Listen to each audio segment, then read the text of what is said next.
নমস্কার। আয়ুষ্মান ভারত কার্ডে আপনারা ফর্ম ফিল আপ করেছেন।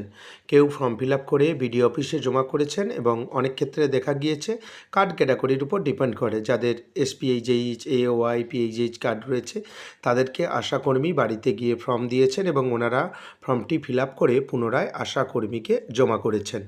এবং যখন আপনারা স্ট্যাটাস দেখেছেন যে আপনাদের আনআইডেন্টিফাইড শো হচ্ছে অনেকের ক্ষেত্রে, তারা কি করবেন? যাদের আইডেন্টিফাইড শো হচ্ছে এবং অনেক ক্ষেত্রে দেখা যাচ্ছে যে আইডেন্টিফাইড অনেকের শো হচ্ছে, কিন্তু আপনারা ভেরিফাই কিভাবে করবেন এবং ভেরিফাই করে স্টেট ভেরিফিকেশনে কিভাবে আপনারা সেন্ড করবেন। দেখুন, কিছু ক্ষেত্রে আপনারা অনলাইনে কাজটি সম্পন্ন করে নিতে পারবেন এবং কিছু ক্ষেত্রে আপনার অফিস অ্যাডমিনিস্ট্রেটিভ যারা রয়েছেন তাদের সঙ্গে বা অপারেটরের সঙ্গে আপনাকে কন্ট্যাক্ট করতে হবে। তাই ভিডিওটি স্কিপ করবেন না, যাদের ক্ষেত্রে এইরকম সমস্যা দেখা দিয়েছে, স্ট্যাটাসে দেখেছেন এবং যারা এখনও পর্যন্ত ফর্ম জমা করেছেন, স্ট্যাটাসে এখনও পর্যন্ত কোনো কিছু তথ্য দেখেননি, তারা অবশ্যই স্ট্যাটাসটি দেখে নেবেন, তাহলে আপনারা সমস্ত কিছু ক্লিয়ার হয়ে যাবেন। সেজন্য আপনাকে NHA.gov.in এই ওয়েবসাইটে আসতে হবে। সামান্য নিচের দিকে আসে এমআই এলিজাবল একটি অপশান রয়েছে, এখানে আপনি ক্লিক করবেন। ক্লিক করার পর দেখতে পাবেন লগ ইন অ্যাজ একটি অপশান রয়েছে, বেনিফিশিয়ারি অপারেটর একটি অপশান রয়েছে। আপনি বেনিফিশিয়ারির যে চেকবক্স এখানে ক্লিক করবেন, ক্যাপচা কোড দেবেন, নিচে যে মোবাইল নম্বর রয়েছে আপনার যেটি মোবাইল নম্বর রয়েছে সেই মোবাইল নাম্বার দেবেন এবং ডান দিকে দেখবেন একটি ভেরিফাই অপশান রয়েছে, ভেরিফাই অপশানে ক্লিক করবেন। আপনার মোবাইল নম্বরে ওটিপি আসবে, ওটিপি দেখবেন টাইপ হেয়ার একটি জায়গা রয়েছে, এখানে ওটিপি দেবেন। সঠিক ওটিপি দেওয়ার পর নিচে দেখতে পাবেন একটি লগ ইন অপশান রয়েছে, এই লগ ইন অপশান হাইলাইট হবে, এই লগ ইন অপশানে আপনি ক্লিক করবেন। ক্লিক করার পর আপনার কাছে নতুন একটি পেজ ওপেন হয়ে যাবে। এখানে স্কিম নেম PMJAY এটা সিলেক্ট হয়ে থাকবে। এখানে দেখবেন স্টেট বা রাজ্যের নাম, এখান থেকে আপনি সিলেক্ট করে নেবেন রাজ্যের নাম, তারপর PMJAY এটা সিলেক্ট হয়ে থাকবে। এখান থেকে ডিস্ট্রিক্ট বা আপনার জেলার নাম সিলেক্ট করে দেবেন। জেলার নাম সিলেক্ট করে দেওয়ার পর সার্চ বাই একটি অপশান রয়েছে, এখানে আপনি ক্লিক করবেন। এখানে কোন আইডি দিয়ে সার্চ করতে চান, রেশন কার্ড দিয়ে সার্চ করতে পারবেন, ফ্যামিলি আইডি, আধার কার্ড নাম্বার, PMJAY কার্ড দিয়েও সার্চ করতে পারবেন। সবথেকে সহজ ব্যাপার রয়েছে এখানে আধার নাম্বার যে জায়গাটি রয়েছে, এখানে আধার নাম্বারের এখানে ক্লিক করবেন। ক্লিক করে নেওয়ার পর আধার সিলেক্ট করলেন, তারপর আধার কার্ড নাম্বার দেবেন, ক্যাপচা দেবেন, সার্চ যে চিহ্ন রয়েছে এখানে আপনি ক্লিক করে দেবেন। সার্চ করে নিলেন, এখানে আপনার ফ্যামিলি আইডি সহ সমস্ত তথ্য আপনি দেখতে পাবেন। আপনার পরিবারে যতজন মেম্বার রয়েছেন তাদের নাম কিন্তু দেখতে পাবেন। সবথেকে গুরুত্বপূর্ণ বিষয় রয়েছে KYC একটি অপশান রয়েছে, এখানে দেখবেন আপনার স্ট্যাটাস কিন্তু আপনি নিজে থেকে দেখতে পাবেন। এই স্ট্যাটাসে আপনি দেখতে পাচ্ছেন দুটি স্ট্যাটাস শো হচ্ছে, এক হচ্ছে ভেরিফাইড, দুই হচ্ছে আনআইডেন্টিফাইড। ভেরিফাইড কিভাবে হবে দেখবেন, অনেকের ক্ষেত্রে আপনি যখন স্ট্যাটাসে দেখবেন আইডেন্টিফাইড ইয়েলো কালারের লেখা রয়েছে, সেটা কিন্তু আপনি নিজে থেকেই ফ্র্যাকশন অফ সেকেন্ডের মাধ্যমে আপনি যখন কাজটি করবেন সঙ্গে সঙ্গেই দেখবেন ভেরিফাইড হয়ে গেছে যখন আপনি স্ট্যাটাস দেখবেন। সেজন্য আপনাকে অ্যাকশন বটনে যে KYC অপশান রয়েছে সেখানে আপনি ক্লিক করে কাজটি করে নিতে পারবেন।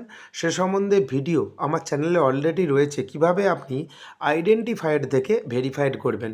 আপনি যদি ভেরিফাইড করে নেন সেক্ষেত্রে স্টেট ভেরিফিকেশনে কিন্তু আপনার অ্যাপ্লিকেশনটি চলে যাবে, সেজন্য আর অপেক্ষা করতে হবে না। যাদের এই মুহূর্তে KYC পেন্ডিং রয়েছে তাদের ক্ষেত্রে দেখবেন আইডেন্টিফাইড লেখা রয়েছে, সেটাকে আপনি KYCর মাধ্যমে ভেরিফাইড করে নেবেন।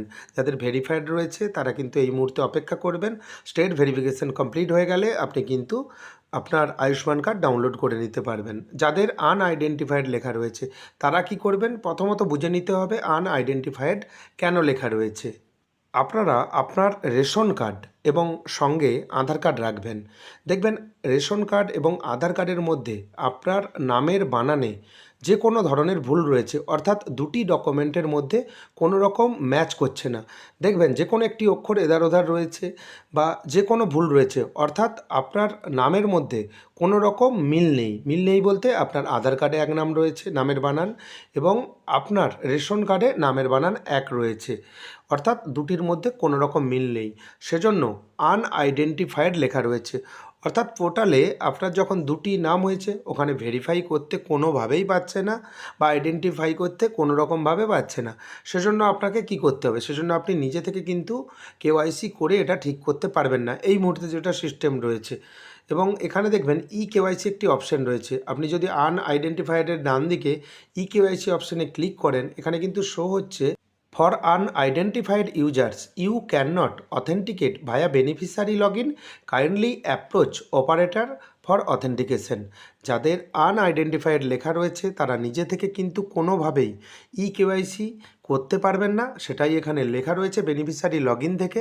এবং আপনাকে কি করতে হবে, যিনি অপারেটর রয়েছেন তাদেরকে বা তাদের সঙ্গে আপনাকে যোগাযোগ করতে হবে, তারাই কিন্তু এই কাজটি সম্পন্ন করে দিতে পারবেন। বর্তমানে যে পরিস্থিতি এখানে রয়েছে, সেজন্য আপনারা তো জানেন না অপারেটর কে রয়েছেন।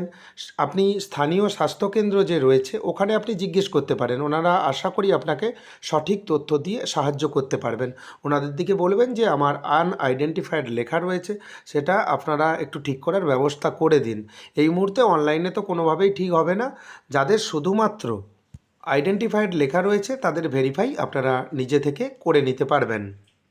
যদি আপনার রেশন কার্ড এবং আধার কার্ডে নামের বানান আলাদা থাকে, সেক্ষেত্রে এই সমস্যা দেখা দিয়েছে। আমি বলেছি, যদি ওনারা বলেন রেশন কার্ড কারেকশন করতে, আপনার আধারে যেই নাম আছে আপনি কিন্তু সঙ্গে সঙ্গেই রেশন কার্ড কিন্তু কারেকশন করে নিতে পারবেন অনলাইনের মাধ্যমে। আগে ওনাদেরকে জিজ্ঞেস করবেন যে কী করণীয় রয়েছে, এবং সে সম্বন্ধে ভিডিও রয়েছে কিভাবে আপনি রেশন কার্ডের নাম কারেকশন করবে, আমার চ্যানেলে রয়েছে, আমি আই বটনে লিঙ্ক দিয়ে রাখবো। ভিডিওটি কেমন লাগলো জানাবেন। যদি ভিডিওটি ভালো লাগে ভিডিওটি লাইক করে দেবেন এবং বন্ধুদের মধ্যে বেশি বেশি করে শেয়ার করবেন। পরবর্তীতে যদি কোনো আপডেট আসে অবশ্যই আমার চ্যানেলের মাধ্যমে জানতে পারবেন, তাই চ্যানেলটিকে সাবস্ক্রাইব করে রাখবেন পরবর্তী গুরুত্বপূর্ণ আপডেট পাওয়ার জন্য। ভিডিওটি দেখার জন্য আপনাকে অসংখ্য ধন্যবাদ। ভালো থাকবেন।